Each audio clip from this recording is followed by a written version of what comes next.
This episode is brought to you by newspapers.com, home to more than 700 million digitized pages of historical publications. We'll be talking with Jenny Ashcraft from newspapers.com about what you can find later in this episode.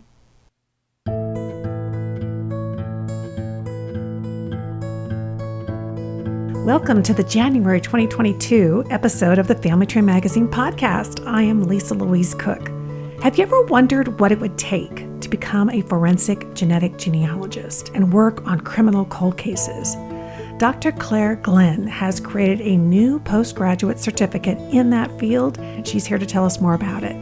Then we are launching a new segment here in the podcast. It's called Family History at Home, in which we're going to explore different ways of using your research, including telling family stories, crafting, and preserving research for future generations. In this episode, author Sophia Wilson's going to be here, and she's going to lay out 5 steps for writing your family's history. And I'm happy to say that Jenny Ashcraft is here from newspapers.com to share some stories that really illustrate how newspapers fill in the story of your ancestors. Then in our Best Websites for Genealogy segment, we are jumping into the newly released 1921 UK Census, and author Rick Kroom has some tips for us that we can use over at Findmypast.com. And you can bet that Family Tree University has some great new courses, so we will stop by the editor's desk to chat with Amanda Epperson about that. Let's start off with some tree talk with social media editor Rachel Christian.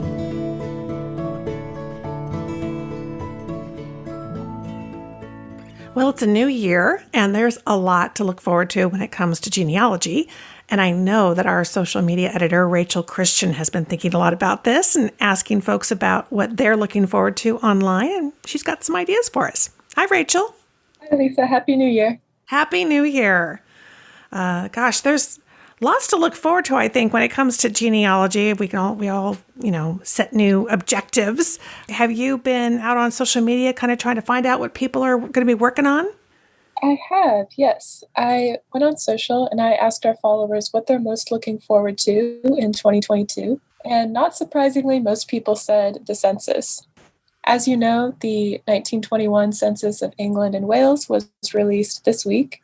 Mm-hmm. And that's been really fun to kind of scroll through Twitter and see what discoveries people are making. It's been pretty cool to see. And then, of course, in April, we have the release of the U.S. 1950 Census to look forward to. And I know that over on your YouTube channel, you guys have been talking about that and kind of getting ready for that, which is something I think we're all looking forward to. Absolutely. Gosh, it's going to be so fun. I mean, just finding my own parents and, doing all that kind of stuff. And I think for the 1921 census, if I'm not mistaken, for the UK, that's pretty much kind of the last one for a while, because then we get closer to World War II and there's not the regular census taking that we would normally see. So it's a big year for us now to get our hands here and across the pond on census records that are new to us. Definitely. It's interesting to look at the 1921 census because it's such a unique time. I mean, it's the interwar period, and those countries were also reeling from,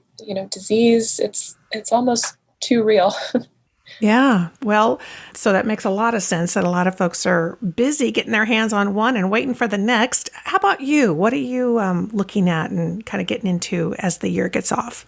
So, as the social media editor, I spent a lot of time just surfing the web, to be honest. And something that I've noticed and I've really enjoyed kind of in the wake of the pandemic is a lot of libraries and museums and archives have really put a lot of effort into creating beautiful online resources where people can explore their holdings. So that's kind of a trend I've been noticing and one that I really hope continues in the new year.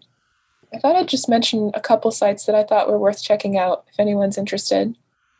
The first one is from the National Museum of African American History and Culture, and they just launched something they call the Searchable Museum. And if you go to that website, the first message you'll see, the big text says, it's a place to explore the history and culture through an African-American lens. And what it is essentially a collection of online exhibits, and you can look at photographs and records and watch videos. You can listen to audio recordings. You can take awesome 360-degree tours of certain locations and buildings. And it's a really immersive experience. That's something that I really enjoyed, especially if you're interested in African American history. So that is the Searchable Museum from the National Museum of African American History and Culture. Great. So we'll have a link to that in the show notes. And it is interesting to see so much more coming online, maybe things we wouldn't even normally have seen come online. Another one that I love, this time from the British Museum in collaboration with Google, is a site called The History of the World. And what it is essentially an interactive timeline. I'll try and describe it. I really recommend people check out the show notes and find the link and look at it. But it's a timeline of the entire world starting at AD 2000. Yeah, so you click on an event and it will pull up this little audio clip and information. And it's a great bird's eye view of kind of human history as we know it. I could really get lost looking at that site. So how detailed does the information go in terms of, is it all kind of globally focused, or is it digging into particular areas of the world specifically? Yeah, so they have different areas like the Americas, Asia. They kind of divide up the continents on that basis, and they color code the events for each location. So you can follow different threads, and you can also toggle on and off certain themes. So if you want to look at art history, and you can highlight that and go on a journey through the different times and locations of the world according to that. So if that interests you at all, any of you world history geeks, that is History of the World from the British Museum in collaboration with Google. We'll have a link in the show notes, of course. Great. So some kind of new and interesting places to explore online.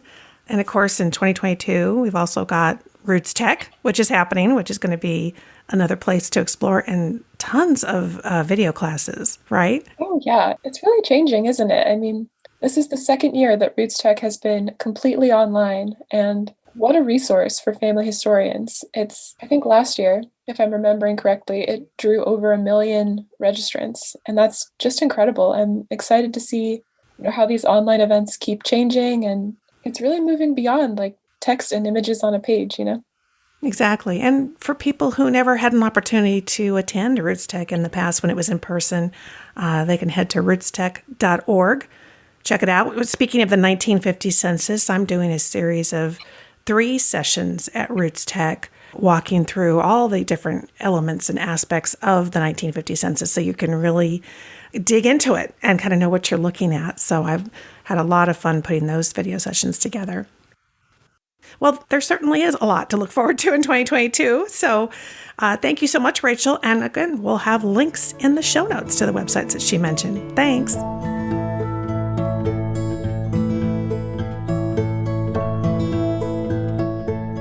Have you ever wondered what it takes to be a forensic genetic genealogist solving criminal cold cases? Well, Dr. Claire Glynn is joining me today to talk about the forensic genealogy field and the new certificate program that she's developed at the Henry C. Lee College of Criminal Justice and Forensic Sciences at the University of New Haven. Welcome to the show, Claire. Thank you so much, Lisa. This is such an exciting, emerging kind of a field, and you've really been out there on the forefront of it. So I think we should probably start at the beginning, which is, what is a forensic genetic genealogist? Well, that's a great question to start off with, because lots of people are always very curious about it, especially because it's such a brand new field. Really, we can say that this field established at the forefront of forensic investigations in early 2018. Now, the term forensic genealogy had actually been around since, I think, 2002, but forensic genealogy is really a different thing to forensic genetic genealogy. Forensic genetic genealogy is all about taking everything that we know about genetic genealogy, so GG as I like to call it, and applying that to a criminal investigation. So either into an investigation of what we call unidentified human remains, or UHRs, or as the public more commonly know them as Jane and John Doe cases, so identifying unidentified human remains, or in what we call suspect cases, whereby we have DNA left behind at a crime scene scene by a perpetrator of a violent crime, such as homicide or sexual assault, and trying to identify who that perpetrator is by using our genetic genealogy skills. Wow. It's an incredible field. It's amazing how it just kind of burst onto the scene. I'd love to have you tell us about the program. You mentioned it's a certificate. So my guess is at this point, there's not certification available yet, but there is a certificate and a field of study. Tell us about that. Yeah, absolutely. Well, with certification and then doing a graduate certificate in anything, they're two very different things. You can do a graduate certificate or even an undergraduate certificate in many fields of study.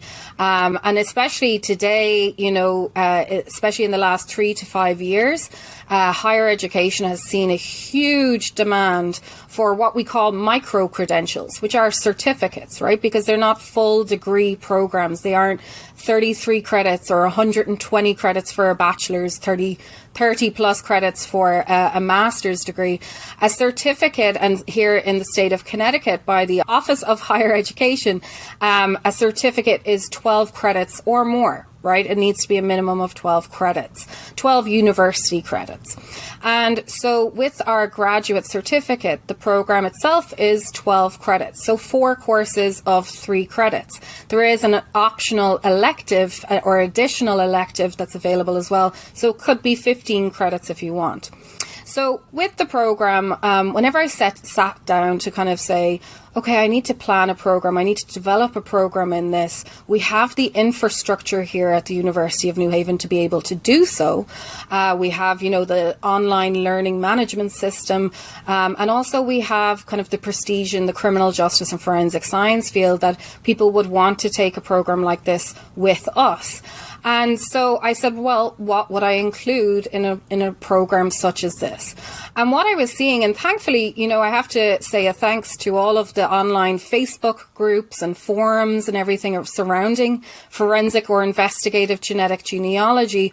I was reading the comments and I was reading the questions of what people want to learn and what they're lacking in their knowledge currently and what they're hungry for. So I could see that there is a lot of not misinformation, but confused information as to what already happens in a forensic DNA investigation. What do we currently do? Forensic genetic genealogy aside, when we have a crime, what is the physical evidence that is at a crime scene? How do we collect it? How do we preserve it? What do we do with it? How do we say that this red stain is blood or this whitish stain is semen? How do we tell that? What chemical tests do we use to do that? Then importantly, what DNA information can we get out of that sample? What type of DNA analysis do we perform to either compare it from a suspect DNA profile that has been collected or run it through our criminal DNA database, such as CODIS here in the United States, or it's called something else in other countries. And what's the process for all of that? And what are the rules and the regulations and the criteria and the standards that we have to adhere to for analysing all of those types of samples? Also things like touch or transfer DNA analysis, so minute quantities of DNA, or recovering DNA from heavily compromised samples such as skeletal remains, highly decomposed bones, teeth, things like that. So I could see that people weren't really, a large portion of the comments that I was seeing was people being curious about, well, how do we do this? Why can't we connect GEDmatch to CODIS? And I'm like, oh, no, they're apples and oranges. They're two very different things. So I thought, okay, well, the first course in the program should be a fundamentals of forensic biological evidence. So what do we currently do? What is our regular forensic DNA profiling process? And what is CODIS? And what are our national criminal DNA databases? And then importantly, this is one people often get confused, is what is familial DNA searching? Because that is not forensic genetic genealogy at all.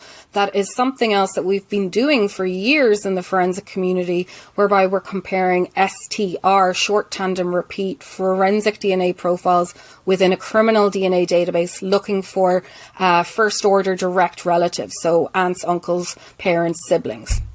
And And with that, I said, okay, that's the first course. So that gets people up to speed of what do we do in a regular forensic investigation? Because currently, as the Department of Justice interim policy regarding forensic genetic genealogy, all of that has to happen before an FGG investigation is even begun. So then the second course is, right, well, what is forensic genetic genealogy? What can we do with the results from consumer DNA testing? What are the databases that we are allowed to use, such as GEDmatch and family tree DNA? What can we do with the genetic data that we can harvest from those databases? What's a centimorgan? You know, what does shared DNA mean? And what tools are out there to help us decipher this information? So that's the second course, is going through all of that in-depthly, going through the X chromosome, the Y chromosome, autosomal consumer DNA testing, and also importantly, the ethical implications and privacy implications of doing this type of analysis. Then after the genetic genealogy component, so we've put it into our database, into GEDmatch or family tree DNA. We find our top 10 matches. We have our centimorgan value. We use our shared CM project tool to infer what potential relationship that is. We start to build a family tree using that genetic data or genetic information, because it's not necessarily data, it's information. And then how do we build those trees out further of the non-genetic matches, because they're not in the database? And how do we use traditional genealogy, as I like to call it? Some people don't like it when I call it traditional genealogy, though. I understand their reasoning, though, because it sort of makes it sound like that's the old way of doing it. But it's not. It's what we currently do with our regular genealogy, of finding those records and also importantly verifying those records and making sure that they're true and accurate. And all of the different genealogy standards and the genealogy proof standard, and adhering to all of essentially the rules, as I like to call them, from the Board for the Certification of Genealogists. That's the third course. So you're taught, what do we do in forensic investigations? What's genetic genealogy? What's regular genealogy? So genealogy principles and methods. And then the fourth course, the final course in the program, is our forensic genetic genealogy practicum. So that practicum, it's not a traditional course, right? There's no lecture material. There's no videos to watch each week. There's no readings for you to do. It's, here's a mock case, go solve it. Everything that you've learned over the 3 previous courses, apply that to this case. So with that, I create mock cases of Jane and John Does, or they could be suspect cases. And basically I provide the student with a GEDmatch kit number that I've uploaded. I've gotten permission. It's gone through our institutional review board approval for inclusion in this. And the volunteer who gave me the DNA, their DNA data set, has provided informed consent. And I anonymize that sample, and then I provide the students with the kit numbers. And I say, okay, here's your case. This is a Jane Doe, estimated age 30 to 50 years, possibly Caucasian or possibly Latina or possibly African American. And then they have to run with it, and they have to apply everything that they've learned to try and solve the case. And from this past cohort, so we completed our first cohort in August, September there, around that time.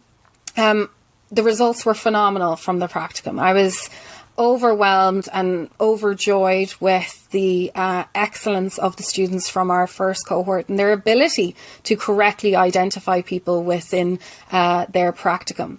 There's also the opportunity, we have some internships available because we've established very collaborative partnerships with some of the forensic genetic genealogy providers out there. And many of them are reaching out to me now asking, can we take some of your students next year, which is great to see. And so with that, this past year, we had some students intern with the DNA Doe project, where they were mentored by the excellent people at the DNA Doe project. I have to give a shout out to Gabrielle Vargas and also to Margaret Press there. They were truly phenomenal with our students. And they worked actual real cases, unidentified human remains cases, and they successfully identified at least one. I think there's been two now. So for that type of outcome, I mean, I couldn't have asked for anything better than that, to know that the students have been trained to a professional level, that they're successfully able to apply everything that they've learned. And then similarly, you know, with the mock cases that the other students were given, to see that they were able to successfully identify really was just absolutely outstanding. Oh, it must have been exciting for you, just as the instructor, and Yes. seeing it all come together. Okay, so everybody's dying to know, where do they find you online? How do they learn more about the program and perhaps even apply? Sure. So if you go into Google and you type in University of New Haven and my name, Claire Glynn, I should be the first thing that pops up. Or if you just go to the University of New Haven website, which is www.newhaven.edu. And in the search bar there, just type in Forensic Genetic Genealogy and the program will pop up. And you'll learn more about the program there, more about the course descriptions, things like that, and the application process. And right there on the right-hand side, there's an Apply Now button, and you can go ahead and apply. Congratulations on getting this course together. And I just think it's fantastic. I love hearing that you're focused on the standards. Claire, Exactly. Glynn, thank you so much for joining me here on the show. It's been a pleasure. Thank you so much for having me, Lisa.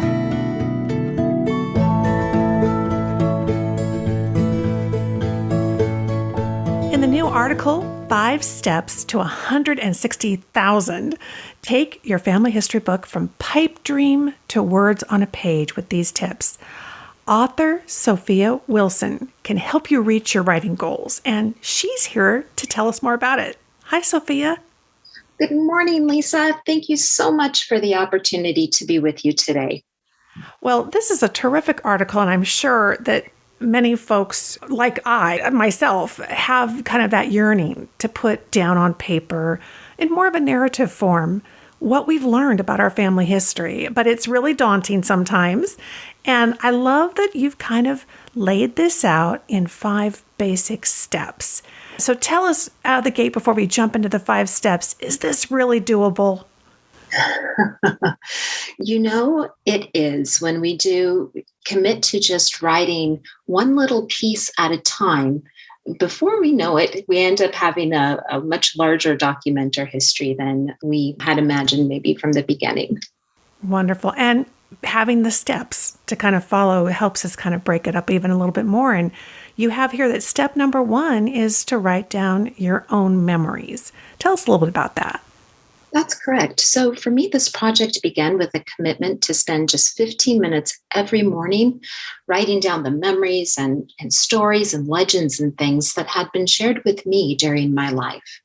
And throughout this process, then I came to see how much I really knew about my family. And it then morphed into a project that was much larger than what I had originally set out to do. Yeah, I think a lot of people kind of skip their own memories, and yet when we do genealogy, we start with ourselves and work backwards. So that makes a lot of sense. Yes, I felt that it did. You know, as we become more of a digital society, we're seeing such a nice, increase in availability of vital records and documents of that nature. But there's no way for us to record or recover lost memories. So I think it is critical that we make sure that we record the memories that we have. And then also, write down the stories that, our grandparents and others told us about their lives and memories of relatives that they had known growing up. That's a great point. And that takes us to step 2, and it's define the purpose, the scope, and the tone.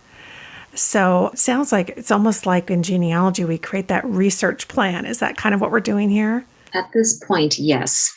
After a few months of writing on a regular basis, I realized that my project had grown significantly beyond the initial scope that I had set. there was one particular branch of the family that I wanted to research in greater depth. And so in order to accomplish that, I realized I needed to better articulate the scope that I wanted to embrace, identify the audience, and really communicate what it was or identify what it was that I wanted to accomplish. I think really that area of scope is sometimes so challenging because we have in our heads and on our computers kind of the whole big picture, the whole family tree, but that's a lot to take on in one writing. What kind of tips do you have for people on how to kind of select and narrow in on their scope? So for me, the project did begin at a very broad level, writing down memories of everyone that I had known in my life. And then I ended up choosing this one particular family line because the story resonated with me. So it was a very personal, kind of instinctual decision. Ultimately, Lisa, I think it's important to focus on what we know about and what we're passionate about. Well, that makes a lot of sense. Makes it a little easier to take on the project and enjoy it too. And that brings us to step number 3. So you've got structure the long history. So what's the long history? Sure. So when this project transitioned from being, 5 to 10 page biographies or memories of people I knew into a significant history, I found that identifying, creating a structure was absolutely critical. And I explored several different types of structures, whether that be, a collection of biographies or themes, women in history or certain geographical regions. And finally, I settled on one particular structure that made the development process easier for me and also provided some interesting and very unexpected insights. Well, and in this article, I noticed you have a really nice kind of little breakout area where you're talking about the structure and kind of showing it, really breaking it down for folks so they can kind of see the elements and what you focused on. So I encourage everybody, definitely you're going to want to look at that part of the article because it's really helpful on this whole idea around structure. And then kind of once we have that, we've got step number 4, building on existing research. So I imagine as you're starting to tell this story, you realize there's even maybe a little more work to do. Oh, absolutely. Genealogy research can go on forever. Yes. There are endless expansions. But as I got more into the project, I learned that, there were secondary stories that I had ignored. And in fact, they were quite relevant to my own family's history. And, a variety of other things that were happening in society, both from a local to a global level, that would have been significant in the lives of my ancestors. And you mentioned several different sites and tools that you kind of turn to. And you mentioned WorldCat. Tell folks a little bit just the fact that that is a card catalog and how you kind of use that. You tapped into it.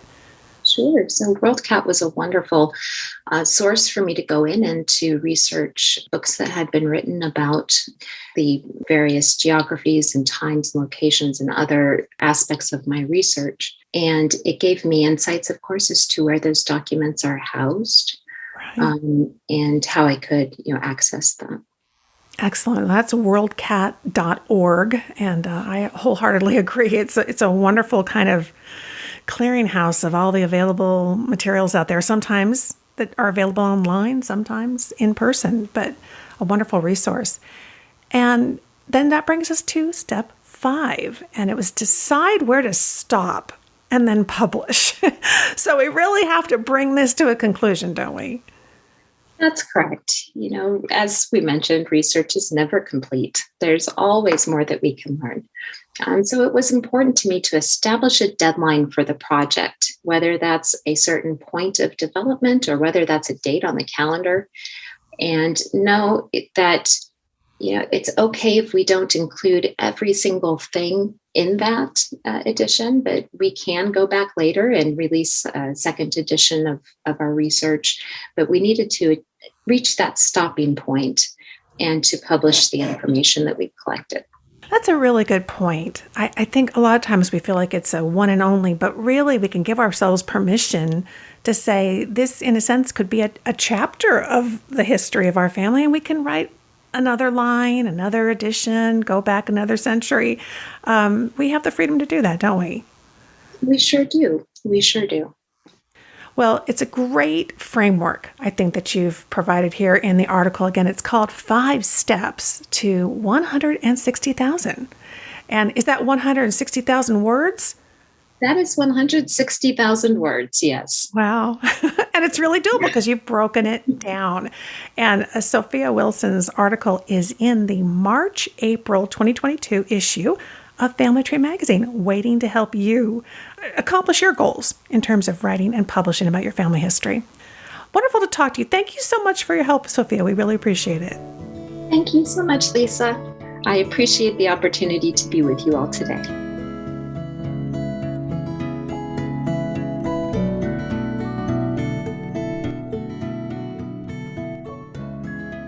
As genealogists, we love vital records. They're essential to our research, but newspapers really have the unique ability to give us much more of the story.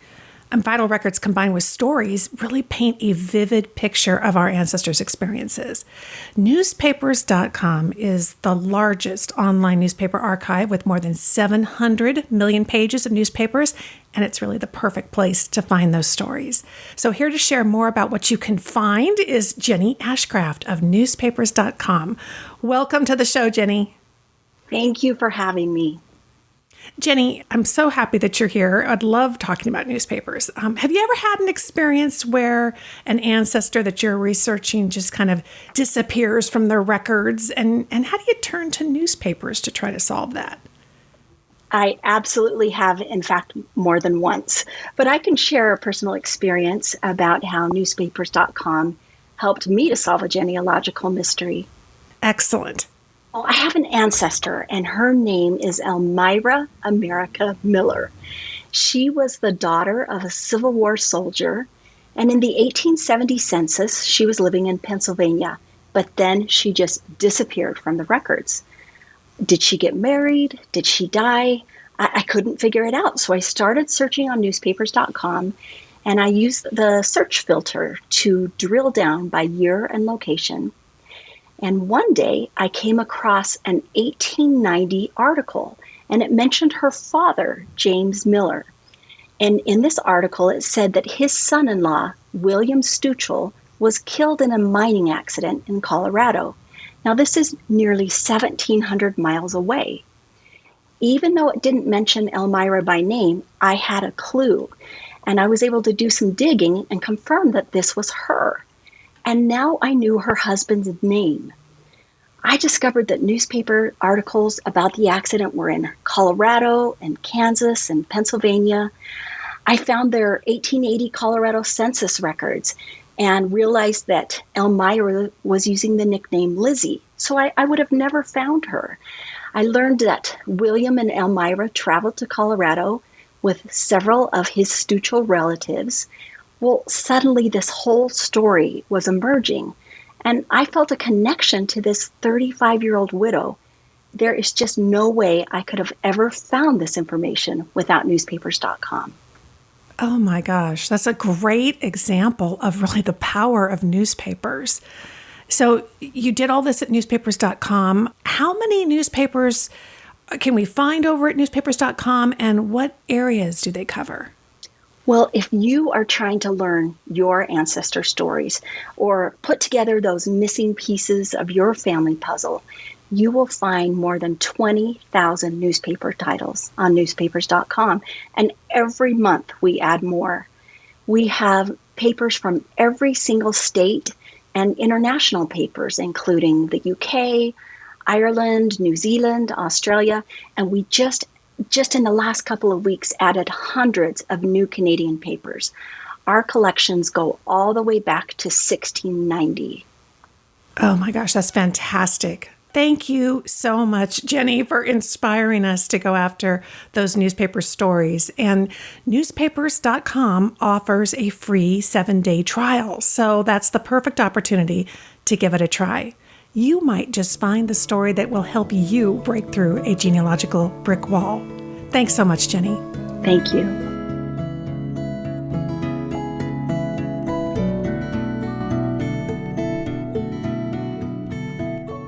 If you're researching British ancestors, then you've probably heard of the UK-based genealogy website Findmypast. They've been in the news recently with the much anticipated release of the 1921 census of England and Wales. So I think it's a great time to brush up on some search strategies and also to reacquaint ourselves with all the great records that they have over there at Findmypast. So I've called on our friend and Family Tree Magazine author, Rick Kroom, to share some of his tips from his article. It's called Findmypast, 12 Tips for Beginners. It's on the FamilyTreeMagazine.com website. Hi, Rick. Hi, Lisa. Well, there's been a lot of hoopla lately with the release of the 1921 census. We always love to get our hands on newly available records. So that's been big over at Findmypast. But I'd love to have you kind of reacquaint everybody with just kind of a brief overview of what other kinds of records can we find over there? Sure. Findmypast, as you noted, is a very large genealogy website based in the United Kingdom. It has a focus on British and Irish records, but it now has large collections from the US and Canada and other countries as well. I could give you a few examples of some key resources on Findmypast. For example, my ancestor Evan Powell died in 1819 in Bowrood in the county of Radnorshire, Wales. So I searched on his name with the year of death and location, and that search turned up a transcription created by the Powys Family History Society as part of the National Burial Index. And it says that Evan Powell was buried on March 3rd, 1819 at age 80 in the Anglican Church in Bowrood. And the National Burial Index is that it has more than 12 million names of people buried in England and Wales between 1452 and 2005, though most are from 1813 to 1850. And it's especially important because if you go to Family Search or Ancestry, most of the major genealogy websites have baptism and marriage records from England and Wales that were created by Family Search. But Family Search, for the most part, didn't index the burial records. So that's why this National Burial Index is important. Oh, yeah. Boy, it really helps to kind of know the specifics on what they have and what they don't, so you kind of know what you can look for and what may not be there. You mentioned other kinds of records that they have, too. It's interesting that they have more and more in the U.S., too. Yes, they really do have a significant collection of records from North America. I have found the newspaper collection especially useful, and they cover not only the British Isles, but other countries as well. For example, my ancestor Samuel Jones lived in the parish of Flanagan, Breconshire, Wales.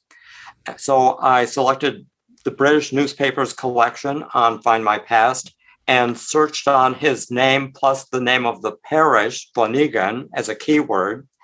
And among the 18 matches is an article from the Hereford Journal newspaper dated January 29th, 1806. And it says, to be sold by auction at the Fountain Inn in the town of Hay in the county of Brecon on Thursday, the 6th day of February, 1806, at that messuage, that would be his household and farm and lands, called Bryn Glessy, situate in the parish of Flanagan in the county of Brecon, now in the occupation of Samuel Jones.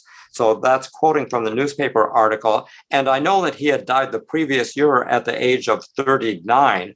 So it looks like his wife, not long after his death, sold the farm where the family lived. So It's always, I love old newspaper articles, and it's really interesting to find one that mentions your ancestors and gives you an insight into their lives. Absolutely. With that kind of detail, it really helps you make sure you're looking at the right person. There's so many details about the when and the where, and so far back. I mean, 1806, that's terrific. And of course, the name Jones can be a challenge, especially in a place like Wales, where so many people have the last name Jones. But by combining his name with a keyword, I was able to focus on articles that actually were my ancestor Samuel Jones. Right, in the right place. Wow. So tons of records to access there. And I know in the article you had, I think, 12 strategies for people to kind of search tips they could use to get better results. What's some of the ones that you think everybody needs to know about? For example, tip number 9, see all your records. If you're a Findmypast member, you can click on the My Records tab at the top of the page and see a list of all of the records you've viewed on the site. So that can really help you avoid repeating research that you've already done. That's a neat feature. That's a great tip. We don't want to waste time doing the same thing over again, which can happen. Sure. Another tip, tip number 11, you can save time with saved searches. So after you run a search, you can click on Save Search on the left of your results page. And when you want to run the search again, click Save Searches under the My Account tab. So in this case, this is a way that you can find newly added records that might be on Family Search since you ran that same search before. So in some cases, it can be worth rerunning the same search over again so that you get matches on newly added records on Findmypast. So that's handy because, like you said, you can revisit it, but it also kind of gives you, it sounds like a breadcrumb trail of what you've already done. Right, yeah. Yeah. Another tip number 12, search with a wildcard. You can use a wildcard in a name or a keyword to find alternate spellings and related words. Of course, we know that in historical records, our ancestors' names might have been spelled in a variety of ways, both their first names and their last names. They were much less consistent in spelling their names than we are today. So it's always worthwhile to broaden your search to look for alternate name spellings. Another possibility is that a name was transcribed wrong, so you want to try to catch those instances as well. So on Findmypast, you can use a question mark to stand in for one letter and an asterisk for 0 or more letters. So that's pretty much the standard system that's used on other genealogy sites as well. So, for example, my Robertson ancestors who lived in Scotland spelled their names a variety of ways. I've found it spelled Robertson, Robinson, Robison. So if I search on ROB question mark SON, that finds instances where that middle letter could be anything like Robinson with an I or Robinson with an O, but that question mark stands for just one letter. But if I use an asterisk instead, so I have ROB asterisk SON, that finds those spellings Robinson and Robinson, as well as Robson, Robinson, and Robertson. So that asterisk comes in really handy when doing a search on a name like that I know can be spelled a variety of ways. Right. Things weren't maybe as precise a couple of hundred years ago. Or you never know where there's just a typo. So you're really... Sure. Yeah. And I imagine you're combining that with other unique information, maybe the location, the time frame, the first names, all that kind of stuff. Yes, sure. Yeah, it really pays to experiment with your searches, try different combinations of search terms, and sometimes, do global searches, search individual record collections, all of those. It pays to try a variety of strategies. Well, good to know that they support both that question mark and the asterisk. So, Rick, Findmypast has always had a great collection and a growing collection of records. But this 1921 census for England and Wales, that's pretty exciting stuff. What should people be looking forward to finding in that particular record collection? The 1921 census of England and Wales is especially important because it's the only one that will be available until another 30 years or so when the 1951 census is released. That's because the 1931 census was destroyed in a fire. The 1941 census was not taken because of World War II. And the 1921 census had some unique features that make it especially interesting. For example, it was the first British census to recognize divorce.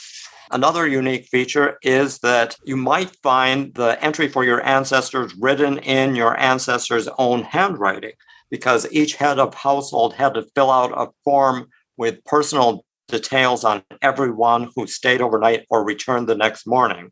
So that's not something you don't usually see your ancestors' handwriting in census records. The census also shows the town or parish and county for those born in Great Britain, and the country plus the state, province, or district for people who were born abroad. So that's really helpful to know the exact town or parish in Great Britain where somebody was born. Another unique feature of this census, Findmypast, is that unlike most census records that were digitized from black and white microfilm, these census records are color scans created from the original census records. So they should be really high quality images. Wow, that can make a real difference, can't it? When you're trying to go through them all. And how interesting, you said that when they visited the household, that they recorded even people who were visiting. And that's a bit different than we've been talking about the 1950 census that's coming out here in the U.S. And the enumerators were told real specifically to not enumerate somebody like that. Do you think that we'll end up seeing some duplicates where people are mentioning folks who normally live there, and then other folks will be mentioning that same person because they were there to stay that evening? I hadn't thought about that, but that sounds like it could very well have happened. Yeah, so we'll have to maybe not overlook if there's the chance that we see the same person or what looks like the same person twice, to kind of, look more closely at that. And wow, so there's going to be a big gap between now and the next census that comes out. That's right. The 1939 Register of England and Wales on Findmypast and other sites was released a while back. So that also kind of fills in the gap for the 1931 and 1941 censuses that were lost. Right. But otherwise, there will be a big gap here. And good to know that you've got actually 12 great tips here in the article. You can find it at familytreemagazine.com. It's in the website section, and it's called Find My Past, 12 Tips for Beginners. We always appreciate your tips, Rick. Thank you so much for joining me here on the show. Sure. Thank you. It was a pleasure.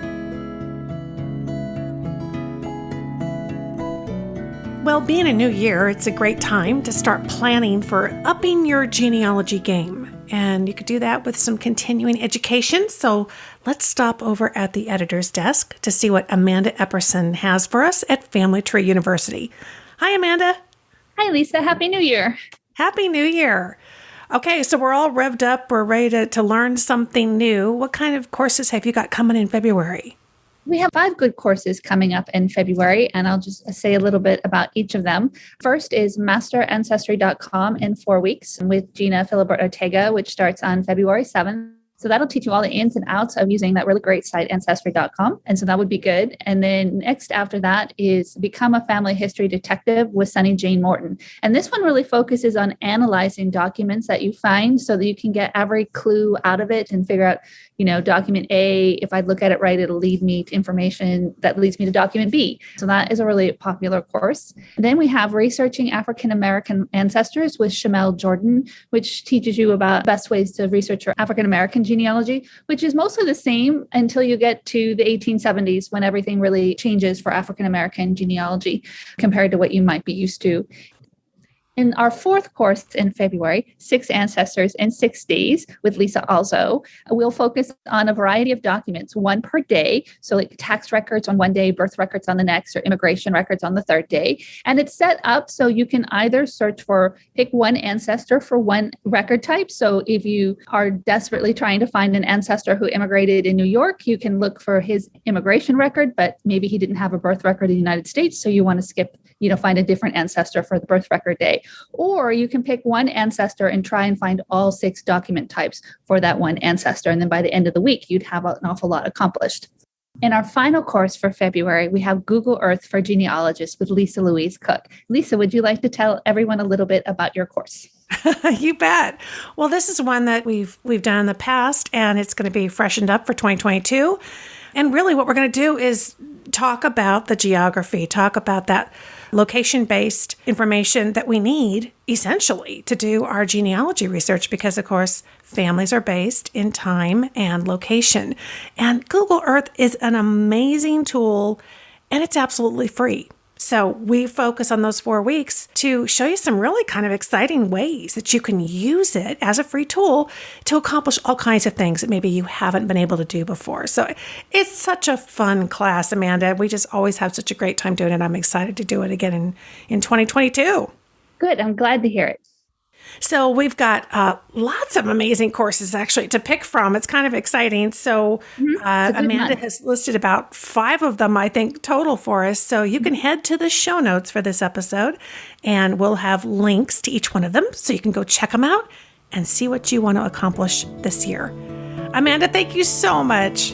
You're welcome, Lisa. I'll talk to you soon.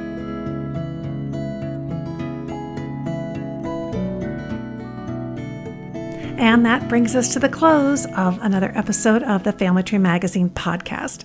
Be sure and visit the show notes page for this episode. It's over at familytreemagazine.com/podcast. I'm Lisa Louise Cook, and you can visit me at genealogygems.com and check out the Genealogy Gems podcast. Until next time, have fun climbing your family tree.